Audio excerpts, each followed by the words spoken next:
जी sir, हाँ जी doctor साहब, एक मनीषा की डेड बॉडी मिली थी भिवानी जिले में, उसको पोस्टमार्टम यहाँ पीजीआई में हुआ, तो क्या पोस्टमार्टम रिपोर्ट में क्या कुछ तथ्य सामने आए?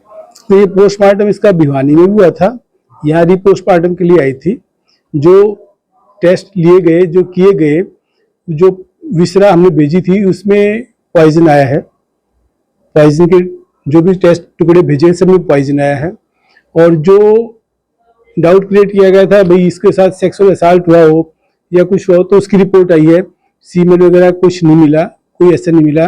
कोई तेजाब चेहरे पर डाला गया हो ऐसा था, बाल भेजे गए थे, उसकी रिपोर्ट भी आई है, उसमें भी कोई ऐसा चीज नहीं मिली केमिकल इसकी। अच्छा, शरीर पे कुछ चोट के निशान मिले? नहीं, चोट के जानवर के जो चोट मार्क्स वगैरह, स्ट्रगल मार्क कुछ नहीं था। घुटने पे जो छोटे छोटे 2 निशान मिले गए हैं, वो टेस्ट के लिए भेज दिए इन्होंने कि कोई चोट मिल जाए। बाकी जो लेडी के अंग के सारे टुकड़े जो चेक किए गए, कोई चोट के निशान नहीं थे। ये जो निशान गर्दन पे थे ये इरेगुलर थे, मतलब जैसे कोई काटेगा कुछ तो शार्प आते हैं, तो ये जैसे खा रखे हो ना, ऐसे ये निशान आए हुए थे। तो ये माना जा सकता है कि किसी ग्नेविंग इफेक्ट का जिक्र पोस्टमार्टम रिपोर्ट में आया है। किसी का ग्नेविंग इफेक्ट, जंगली जानवर जो होते हैं वो देखो ऐसा है कि डेड बॉडी पड़ी है जंगल में, कहीं पड़ी है, कोई उसको काटे तो वो तो पॉसिबिलिटी तो उसमें ज्यादा वही लिखी गई है कि इरेगुलर है। एक रेगुलर सरफेस से कोई काटेगा ना तो शार्प निशान आते हैं। जो इसकी हड्डियां टूटी हुई थी वो भी इरेगुलर थी गर्दन की। एक होता है जो फोरेंसिक एक्सपर्ट मेरे साथ बैठे थे, उन्होंने एक्सप्लेन किया सारा, तो वो चीजें इरेगुलर थी, मतलब ऐसा नहीं कि कोई चीज से काट दें वो हो जाए। जो थ्योरी चल रही है मीडिया में भी चल रहा है, कई जगह चल रहा है कि गला रेत कराता है की गई होगी, वो पॉसिबिलिटीज नहीं, वो नहीं है, इसमें नहीं आई है। तो पॉइजन आई है, पॉइजनिंग है। देखो वो जो निशान मिले फोरेंसिक एक्सपर्ट ने बताया है, वो ये कहते भी वहां पे कोई भी वाइल्ड एनिमल घूम रहा हो उसने कर लिया हो। अच्छा, जो भिवानी में जो पोस्टमार्टम रिपोर्ट आई और आपके यहाँ जो वो मैच कर रहे हो, तो देखो जो इंजरी है वो लिखी जाती है, बाकी टुकड़े उन्होंने भेजे थे, कुछ हमने भेज दिए।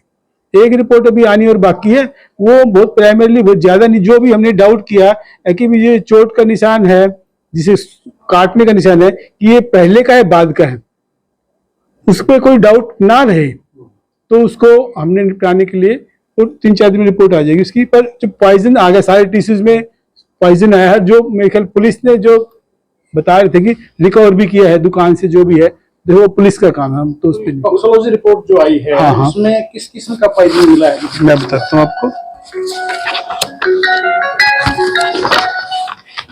क्रोटोफोस छिड़काव में यूज होता है। हाँ, ऑर्गेनोफॉस्फोरस है, मोनोक्रोटोफॉस इंसेक्टिसाइड है जो हाई कंसंट्रेशन में होता है और बॉडी में जाएगा तो नेचुरल। तो ये कंज्यूम करने के कितने देर बाद जिसकी मौत हो जाती है? देखिए ये तो रिएक्ट करता है कितना क्वांटिटी में पिया गया, कितना क्या गया, वो तो जो टाइम ऑफ डेथ जो उन्होंने दिया है 3 to 4 डेज का दिया है, जो मैच करता है उनके हिसाब से, क्योंकि बरसात के टाइम में बॉडी डिकम्पोज जल्दी रहती है। जैसे गर्मी ज्यादा खाना पर रखते हैं, गर्मी हो सर्दी हो तो खाना वैसे बॉडी भी रिएक्ट करती है। तो एक अंदाजे से मतलब जो रिपोर्ट में बताया गया है 3 से 4 दिन का फोरेंसिक एक्सपर्ट ने उसको दिया है। Is it possible कि साइड केस रहा होगा, पॉइजन कंज्यूम किया गया? देखिए ये तो हम नहीं कमेंट कर सकते, क्योंकि कोई खिलाया गया हो वो तो बड़ा मुश्किल होता है। ये है कि पॉइजन मिला है। हाँ बिल्कुल, मैंने आपको बताया मोनोक्रोटोफॉस कैनेटिक वाइस चांसलर का फोन है, एक वाइस चांसलर का फोन। सर, परिजन आशंका जता रहे हैं कि उसके साथ रेप हुआ है, क्या पोस्टमार्टम रिपोर्ट में जो रेप के होते हैं, देखो यंग लड़की हो जबरदस्ती करे तो रेप के तो इंजरी मार्क है, ना तो सीमेंट के एविडेंस मिला इस पे, ना कोई इंजरी मिली इसकी। और जो बाल के टुकड़े लिए गए उस पर कोई चीज नहीं मिली है। बाल के टुकड़े एग्जामिनेशन के लिए रख दिए, तो डीएनए टेस्ट के लिए पुलिस से मेरी बात हुई थी, तो डीएनए टेस्ट भी होगा। मान लो कोई बाल उसमें आइडेंटिफाई करते हैं, किसी को पकड़ते हैं, जो देखने पे आया है, जो रिपोर्ट में आया है, वो उसमें नहीं मिला। रेप की पुष्टि नहीं हुई। तो कितने डॉक्टर्स की जो टीम? 3 डॉक्टर की टीम होती है जो पोस्टमार्टम कर रही होती है। यहाँ पे जो हम एक्सपर्ट थे मेडिसिन से थे, जिसने पोस्टमार्टम किया था वो 2 डॉक्टर थे, फोरेंसिक के थे और एक फोरेंसिक के हेड थे, एक पैथोलॉजी थे जो इन चीज को करते थे। श्योरली ये कह सकते हैं डॉक्टर साहब कि इसमें ना तो सेक्सुअल असॉल्ट है और ना ही ये गला काटने वाली जो थ्योरी है वो है इसमें। दोनों बातें इसमें सामने एज पर रिपोर्ट नहीं आई है। सेक्सुअल असाल्ट देखिए इंटरकोर्स होता है, उसकी हम बात कर रहे हैं।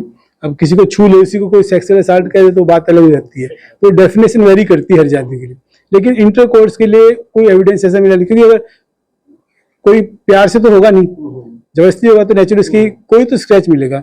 जो फोरेंसिक एक्सपर्ट ने मुझे बताया कि इसका में ऐसा कोई एविडेंस नहीं मिला, ना ही सीमेन मिला। ठीक।